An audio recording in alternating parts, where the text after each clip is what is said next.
Hello guys, welcome back to my channel. Guys, this is Manjeet and आज के video में हम बात करने जा रहे हैं with the disorder of the eyelid, जिसमें हम सबसे पहले बात करने वाले हैं एक्सटर्नल हॉर्डियोलम, जिसको ही हम लोग स्टाई के नाम से भी जानते हैं। ठीक है, अगर इससे पहले आपने आईलिड एनाटॉमी का वीडियो नहीं देखा है तो आपको मेरे चैनल पर मिल जाएगा, आप आके जरूर देख लीजिएगा, जिससे ये जो चीज़ें हैं और ज़्यादा आपको क्लियर होगी, क्योंकि इसमें जो डक्ट्स हैं या फिर जो ग्लैंड्स है जिसमें ये सारे डिसऑर्डर हो रहे हैं वो आपको पता रहना चाहिए। इसके लिए आपको पहले आईलिड का जो एनाटॉमिकल वीडियो है वो देखना जरूरी हो, वो वीडियो आपको हमारे आई लिंक पे अवेल हो जाएगा। तो चलिए स्टार्ट करते हैं। सबसे पहले हम बात करेंगे कि एक्सटर्नल हॉर्डियोलम या फिर स्टाई होता क्या है। तो बोला गया है कि it is an acute suppurative inflammation of the less follicle and it's associated glands of the जेस एंड द मॉल। जैसा कि मैंने बोला कि अगर आपको क्या पता रहेगा, इसका एनाटॉमी पता रहेगा, तभी आपको पता चलेगा कि ग्लैंड्स ऑफ जेस या फिर ग्लैंड्स ऑफ मॉल बेसिकली रहते कहाँ पे पाए जाते हैं। तो इसके लिए ही मैंने आपको सजेस्ट किया कि सबसे पहले क्या करिए, आप जो आईलिड का वीडियो है वो देख लीजिए। तो इसमें क्या बोला गया है कि ये क्या है, एक सपरेटिव इन्फ्लेमेशन है। सपरेटिव इन्फ्लेमेशन मतलब कि यहाँ पे क्या देखने को मिलेगा, पस का फॉर्मेशन देखने को मिल सकता है ऑफ द लेस फॉलिकल। कहाँ पे ये प्रेजेंट रहेगा, जो लेस फॉलिकल्स होते हैं, हमारे जो लेस होते हैं उस फॉलिकल के यहाँ पे ये प्रेजेंट रहता है। And it is associated with the glands of जेस एंड ग्लैंड्स ऑफ मॉल। ये इंपॉर्टेंट है, इस पे आपको एमसीक्यूज पूछा सकता है। तो यहाँ पे ये याद रखना है कि एक्सटर्नल ऑर्डियोलम एक इन्फ्लेमेटरी कंडीशन है जिसमें जो लेस फॉलिकल होते हैं वो इन्फ्लेम्ड होते हैं along with the glands of जेस एंड मॉल। अब इसकी इटियोलॉजी क्या है, मतलब किन किन रीजन की वजह से ये बेसिकली डिजीज देखने को मिल सकता है। तो बोला गया है यहाँ पर कि प्री डिस्पोजिंग फैक्टर में सबसे पहला आता है एज। तो एज में क्या है कि common in children and young age. ठीक है, वैसे तो इसमें कोई एज बार नहीं है, ठीक है, लेकिन as compare to young children में ज़्यादा देखने को मिलता है, क्योंकि हम लोग ने देखा कि ये इन्फ्लेमेटरी कंडीशन है। तो इन्फ्लेमेशन किसकी वजह से फैलता है, अच्छे से हाइजीन न रखने की वजह से। तो चिल्ड्रेन में कॉमन देखने को मिल सकता है, लेकिन फिर भी इसमें क्या बोला गया कि कोई भी एज बार नहीं है।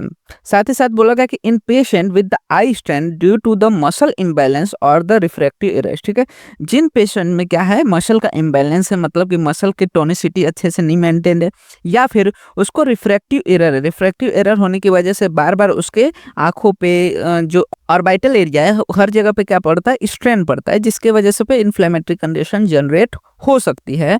तो ये दो चीज आपको याद रखना है कि एक तो मसल इम्बैलेंस की वजह से और दूसरा रिफ्रैक्टिव एरर की वजह से ये कॉमन देखने को मिल सकता है।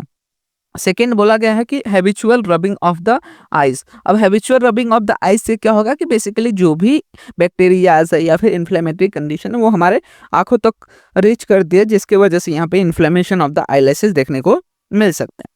अगेन बोला गया है कि क्रॉनिक ब्लेफाराइटिस और साथ ही साथ डायबिटीज मिलेटस, ये सब क्या होता है, associated with the recurrent style. मतलब कि बार बार स्टाई जो हो रहा है क्यों होगा, क्योंकि या तो हैबिचुअल रबिंग कर रहे हैं या तो क्रॉनिक ब्लेफराइटिस है। क्रॉनिक ब्लेफराइटिस मतलब कि ब्लेफरा क्या होता है, आईलिड को बोलते हैं। तो जो आईलिड है उसका इन्फ्लेमेशन हुआ रहता है। तो ऐसे कंडीशन में ये क्रॉनिक रहेगा तो वहाँ पे जो ग्लैंड्स ऑफ मॉल है, ग्लैंड्स ऑफ जेस है, वो भी इन्फ्लेम्ड होने के चांसेस रहते हैं, जिसके वजह से भी हमें स्टाई की कंडीशन देखने को मिल सकती है। तो ये जो तीन कंडीशन है ये याद रखना कि इसमें बार बार रिकरेंसी देखने को मिलते हैं विद इन द स्टाई।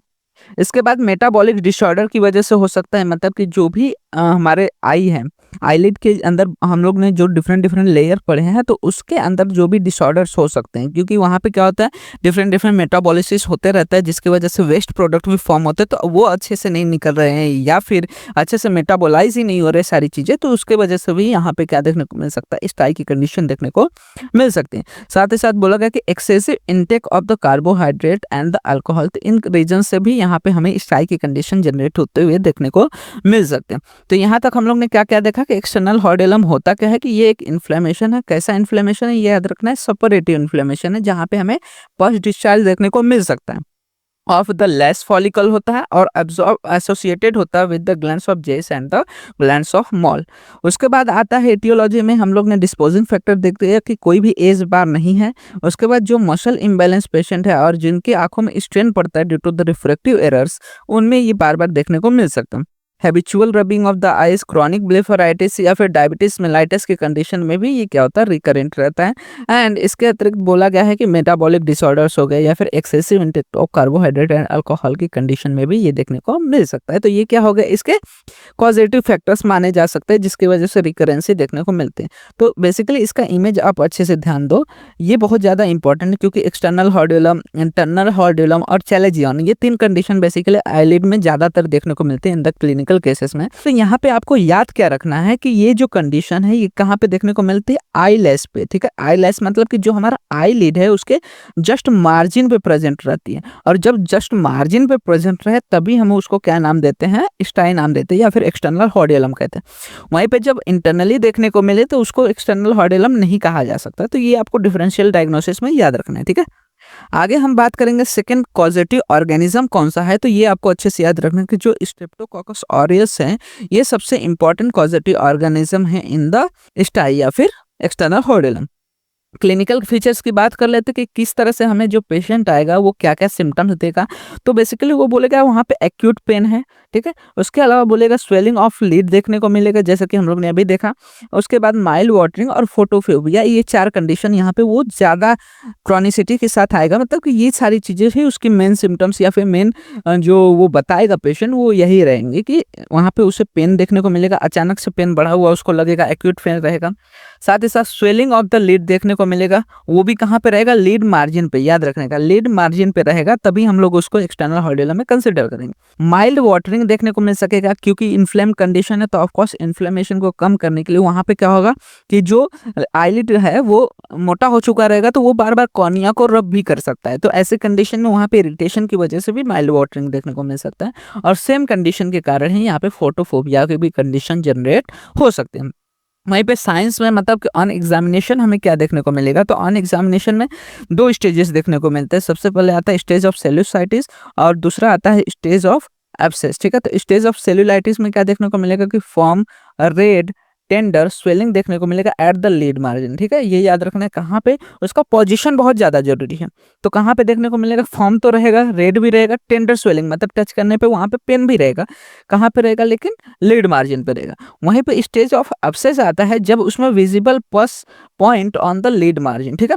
एक विजिबल पस देखने को मिलेगा, मतलब कि जो रेडिस लीड रीजन था वो अब क्या होगा, येलोविश हो जाता है, मतलब कि उसमें पस भर चुका रहता है। और वो जो पस रहता है वो आईलिड मतलब कि आईलेस के जो फॉलिकल्स होते हैं वहां से बाहर की तरफ पॉइंट करते हुए देखने को मिल सकता है। तो ये 2 कंडीशन हमें देखने को मिलते हैं विद इन द स्टाई। उसके बाद ट्रीटमेंट की बात करें कि जब अगर आपके पास पेशेंट आ रहा है तो उसको किस तरह से ट्रीट करेंगे, तो सबसे पहले हॉट कंप्रेशन देते हैं। स्पेशली कौन से स्टेज में, तो हम लोग देते हैं ये सेल्यूलाइटिस के स्टेज में, ठीक है। क्योंकि पस डिस्चार्ज जो होना चालू हो गया या फिर पस फॉर्मेशन हो गया तो उसमें हॉट कंप्रेशन देने की जरूरत नहीं रहती, उसको डायरेक्ट क्या करना रहता है, डिस्चार्ज कराना रहता है, ठीक है। तो क्या बोला गया है कि हॉट कंप्रेशन देंगे 2 to 3 टाइम्स अ डे, किसमें, स्टेज ऑफ सेल्यूलाइटिस में। उसके बाद सेकेंड है कि अगर पस फॉर्म हो गया है, ठीक है, तो हम लोग क्या करेंगे, इवैक्यूएशन ऑफ द पस करेंगे, इवैक्यूएशन ऑफ द पस करेंगे बाय एपिलेटिंग इन्वॉल्व सिलिया। जो भी वहाँ का जो हेयर है या फिर सिलिया है जो इन्वॉल्व है उस सिलिया को निकालेंगे, तो उसके जो फॉलिकल है वहाँ से क्या होगा, प्रेस करने पे जो भी पस रहेगा वो इवैक्यूएट हो जाएगा। या फिर अगर नहीं निकल पा रहा है वैसे लार्ज एब्सेस है तो वहाँ पे हम लोग सर्जिकल इंसिजन ले सकते हैं, क्योंकि अगर वो फॉलिकल्स के थ्रू नहीं निकल रहा है तो ऑफ कोर्स वहाँ पे सर्जिकल इंसिजन की जरूरत पड़ सकती है। इसके बाद अब इन्फ्लेमेशन तो हुआ है तो उसको कम करने के लिए हम लोग क्या करेंगे, एंटीबायोटिक आई ड्रॉप देंगे। उसके बाद आई ऑइंटमेंट देंगे जो कि बेड टाइम पे लगाना रहेगा टू कंट्रोल द इन्फेक्शन, ठीक है। 2 चीज बोला गया है, सबसे पहले कि एंटीबायोटिक आई ड्रॉप देना, हाँ आई ऑइंटमेंट देना है। आई ऑइंटमेंट जो रहेगा, जो आई ड्रॉप है वो तो सुबह शाम 3-4 बार डालना रहेगा, लेकिन जो आई ऑइंटमेंट हो वो बेड टाइम में लगा के सोना रहेगा ताकि जो भी इन्फेक्शन है वो कंट्रोल्ड रहे।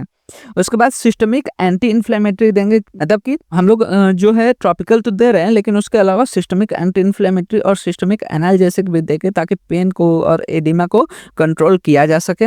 साथ ही साथ सिस्टमिक एंटीबायोटिक भी देंगे ताकि इन्फेक्शन को कंट्रोल कर सके। और अगर ये रिकरेंट है, मतलब कि अगर हमने देखा कि पहली बार में वो ठीक हो चुका है लेकिन कुछ समय बाद वापस से रिकर हुआ है, तो हमें क्या करना पड़ेगा, पहले प्री डिस्पोजिंग फैक्टर को फाइंड करना पड़ेगा, फिर उसको ट्रीट करना पड़ेगा। जैसे कि एक कंडीशन देखते हैं, मान के चलो किसी को एक्सटर्नल हॉर्डियोलम हुआ, उसको जो पेशेंट डॉक्टर है उसने ये सारी ट्रीटमेंट की और उसका एक्सटर्नल हॉर्डियोलम ठीक हो गया। लेकिन उसी के बाद 2 से 3 महीने बाद अगेन वो सेम कंडीशन के साथ आता है, तो कहीं न कहीं वहाँ पे जो प्रीडिस्पोजिंग फैक्टर बताए गए हैं उसके वजह से ही वो जनरेट हो रही है। तो सबसे मेन जो प्रीडिस्पोजिंग फैक्टर इसमें देखने को मिलता है वो रिफ्रैक्टिव एरर देखने को मिलता है और हैबिचुअल रबिंग ऑफ द आई। इन दोनों के कारण ही ज़्यादातर क्या होता है कंडीशन देखने को मिल सकते हैं रिकरेंसी की।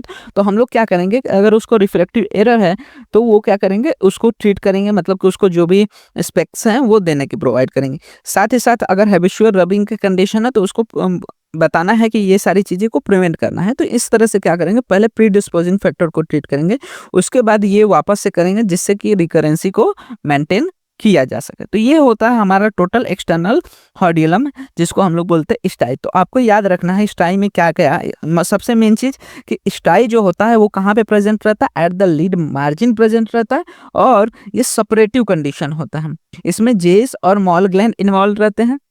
इसके बाद प्रीडिस्पोजिंग फैक्टर तो लगभग तीनों कंडीशन में, मतलब कि एक्सटर्नल हॉर्डियोलम, इंटरनल हॉर्डियोलम, चैलेंज जोन में भी सेम होता है। लेकिन इसमें सबसे मेन चीज़ जो है कि यहाँ पे एक्यूट पेन देखने को मिलता है। ठीक है, एक्यूट पेन रहेगा, स्वेलिंग ऑफ द लिड, मतलब कि सिम्टम बहुत ज़्यादा जरूरी। ये सारी चीज़ें तो हमें उसमें भी देखने को मिल सकती है, किसमें, चैलेंज जोन और इंटरनल हॉर्डियोलम में। बस क्या रहेगा, पोजिशनल डिफरेंस देखने को मिलेगा। और ज़्यादातर जो ट्रीटमेंट होता है वो भी उन दोनों कंडीशन में भी सेम देखने को मिलेगा, जो कि हमारे फर्दर वीडियोस में आप देख सकते हैं। तो होप आपको जो सारी चीज़ें हैं रिलेटेड टू द एक्सटर्नल हॉर्डियोलम या फिर स्टाई क्लियर हो गई होंगी। कोई भी डाउट रहता है आप कमेंट सेक्शन में मेंशन कीजिए, मैं ट्राई करूंगा कि फर्दर वीडियो में उसको और अच्छे से आपको समझा सकूं। एंड वीडियो अच्छा लगा हो तो वीडियो को लाइक एंड शेयर करना मत भूलिएगा, जिससे ज़्यादा लोग वीडियो का फ़ायदा उठा सकें। एंड इसी तरह के और भी क्लिनिकल कंडीशन रिलेटेड वीडियोस इस चैनल पर अपलोड होते रहेंगे, तो चैनल को सब्सक्राइब कर लीजिएगा। एंड आप हमारे इंस्टाग्राम एंड टेलीग्राम हैंडल्स को भी फॉलो कर सकते हैं, जहाँ पे आपको वीडियोस रिलेटेड, नोट्स रिलेटेड जो भी अपडेट्स रहते हैं वो आपको वहाँ पे प्रोवाइड हो जाते हैं, जिसका लिंक आपको वीडियो के डिस्क्रिप्शन में अवेल हो जाएगा।